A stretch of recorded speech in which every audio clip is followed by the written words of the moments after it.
Hey guys, before we get into things, please subscribe to our channel and make sure you turn on notifications so you know every time we post. And also, head over to our social pages, Twitter, TikTok, and Instagram so you can see clips and chat wrestling with us. But now, let's get into the video. What is up, everybody? C2 Wrestling coming at you yet again. Another Smackdown review from your boy Snowden. Smackdown starting off tonight. We're getting right into it.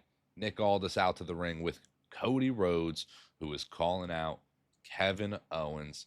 Aldis says Owens ain't here.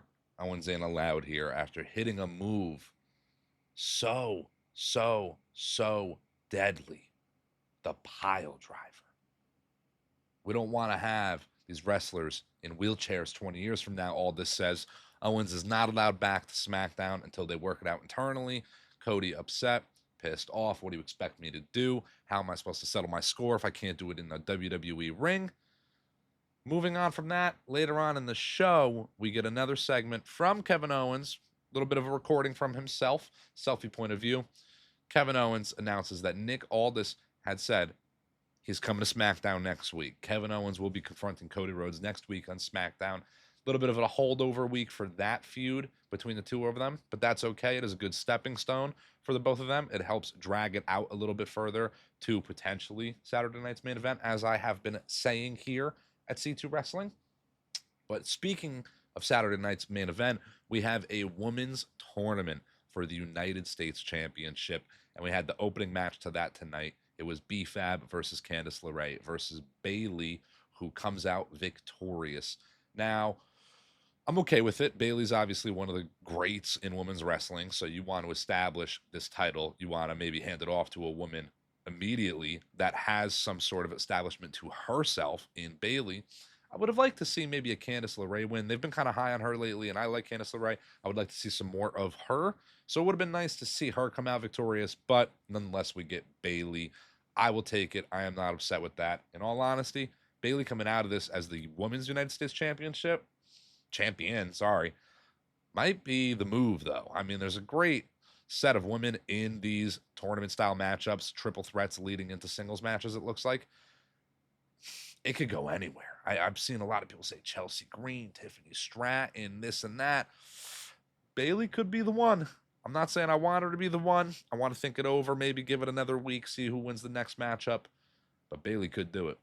Now, tonight on SmackDown, we also got something we have not seen in a long time to my recollection in WWE, and that is a United States Open Challenge, this time from no one else but L.A. Knight. Yeah. Now, I love a United States Open Challenge. I think this is great stuff. I was excited to see this. Brings me back to the days of the John Cena Open Challenge, which we got some Sami Zayn debut, a Kevin Owens debut. We got some great stuff back then. So I see this and my eyes light up. I think, oh, this could be great. We might get a series of Open Challenges from LA Knight. Post the Andrade Carmelo triangle. This could be something good for LA. Could be something good for the United States Championship. Could be something good for somebody on the roster. Who answers tonight's challenge? The entirety, the team, the faction, Legado del Fantasma. The lead of that team, that faction, is Santos Escobar, who you would think is going to be the one to challenge LA Knight here. But LA's talking some smack, doing what LA does, and essentially gets the match to be himself versus Humberto Carrillo. In an okay match, good match. United States Open Challenge, first one, didn't expect too much. LA goes on top, takes the win. But then we get the return of Shinsuke Nakamura, who I think is looking fantastic. I love the look. Looking like a Sith Lord from Star Wars. I love the darkened clothes, the getup. I love the face paint. Attacking LA Knight after the match. Fantastic. I loved it. I think we might get a new Nakamura theme with this potential new look gimmick of his. It's great to see him back on TV. I was just thinking to myself not too long ago, hell, we might have mentioned it here between Chris and I on C2 Wrestling. Where is Shinsuke Nakamura? I think I might have pitched at a point throwing him down to NXT and having him feud down there with, say, a Trick Williams, somebody that can use a big name feud. But regardless, having him in a feud with United States champion LA Knight, Shinsuke could win the belt for all I care. That was a great debut. I want to see what they got coming, but I liked that. LA retains, goes over big against a guy like Shinsuke. One way or another, this is a great feud. Puts both these guys over, in my opinion. I'm looking forward to more. Now, I got a question for all you here, all you viewers at C2 Wrestling. The question: what is pro wrestling without tag team wrestling? It is a staple, in my opinion. Myself, Chris, C2's other half, Chris, we are both big proponents, big lovers of tag team wrestling. And tonight we got a hell of a matchup between the Motor City Machine Guns and the Street Profits. Tag team titles on the line between the two teams. Great to see the Street Profits back on top, in a sense, of where they belong.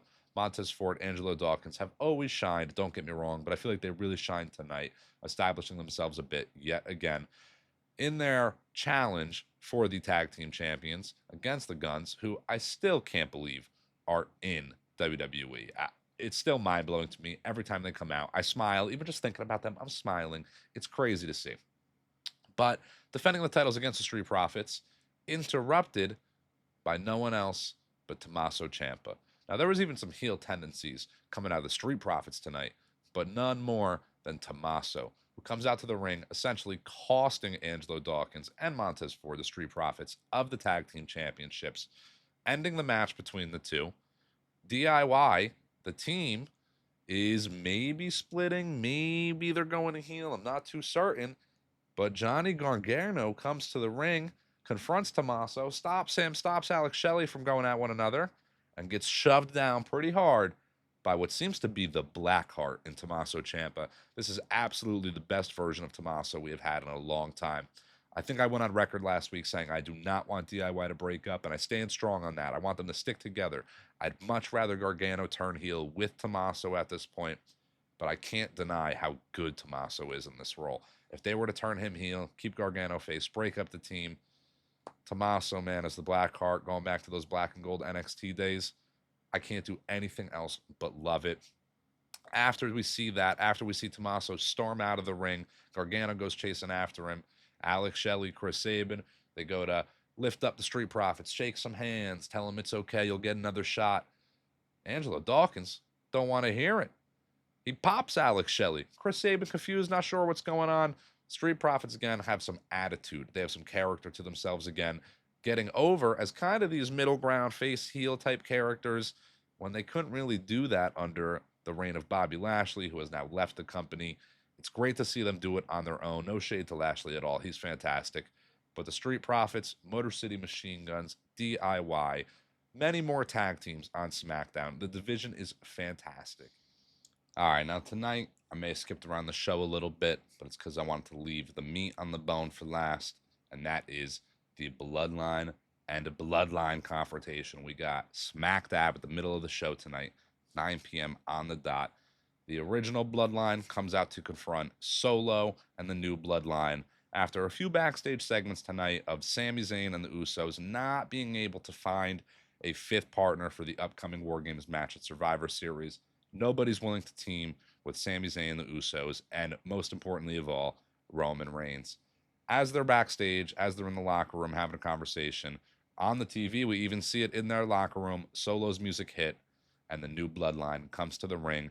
Solo grabs the mic, hits a quick acknowledge me, and pretty quick after that, out comes Roman Reigns and the original Bloodline. They get right in the ring, and we get a brawl between these two factions. Now, I think this feud has been needing this a little bit. I know we just got a match between the two teams in Saudi Arabia, essentially, but I don't know if a segment tonight between the two teams, the two factions, just kind of yelling at each other, this, that, acknowledge me this, acknowledge me that, would have done it. We needed a brawl, but this was not just any brawl. We got a new member into the new Bloodline, even if it's not forever, it's at least for a little while, and that's Big Bronson Reed. Massive fans of Bronson Reed here at C2 Wrestling. He has been nothing but fantastic, and he was nothing but fantastic here tonight. This brawl top to bottom I thought was great. Bronson Reed in the ring with the original Bloodline, taking them out with the new Bloodline, teaming up with them. I don't think I've seen anything more intimidating than Jacob Fatu and Bronson Reed standing side by side working together. That would scare the hell out of me if I was on the other side of that. Now, tonight, they're hitting a moonsaults off the top, tsunamis off the top, not to just anybody and everybody, but Roman Reigns specifically. If that is not a rub for the two guys, Jacob Fatu and Bronson Reed, I don't know what is. Roman Reigns was selling the hell out of those hits. It only puts them over the moon, in my opinion. Only makes their moves, their move set, look more devastating than they already are. It was a fantastic brawl, I think, between them. We here at C2 Wrestling, on the other hand, are pretty confident, pretty sure we do not need this. 5-on-5 war games, bit unnecessary. I'd much prefer it to still be 4-on-4, despite how much I loved this tonight, despite the big Bronson Reed rub. I really don't see it necessary to have the addition of Bronson Reed and the assuming addition of Seth Rollins, being that he is feuding with Bronson Reed, and they were kind of hinting to that on this past Monday Night's Raw. That's the last thing I need is Seth Rollins' involvement. But what I did not expect was at the very end of the show tonight, after the main event between Nia Jax and Naomi, Roman Reigns, who was told to make that call by Jey Uso, has the phone. Call the wise man. But the phone doesn't ring. The number is not connected. Roman Reigns, in disbelief, doesn't know what to do, drops his phone. Executive producers pop up. The show ends. That was intriguing to see. I imagine we are on our way to a Paul Heyman return. This leads me to think we really could be getting CM Punk as team member number 5, and it might not be Seth Rollins. That can also only play into the Seth Rollins CM Punk potential feud matchup that it looks like we're going to get down the line, maybe at WrestleMania 41. Heyman, though, line not connected. Is he too scared? What is it? I don't understand. I don't quite know where they're going with that, but I'm okay with it. It leaves me wondering. Leaves me wanting more, wanting to see more. And that's all wrestling has been for me lately. I hope it's also all C2 Wrestling has been for you guys. This has been nothing but a blast for myself and Chris. We love what we've been doing for you. We love the interaction. Go down below, like and comment. Hit us with the follow on all the social media, Instagram, TikTok, X. This has been C2 Wrestling.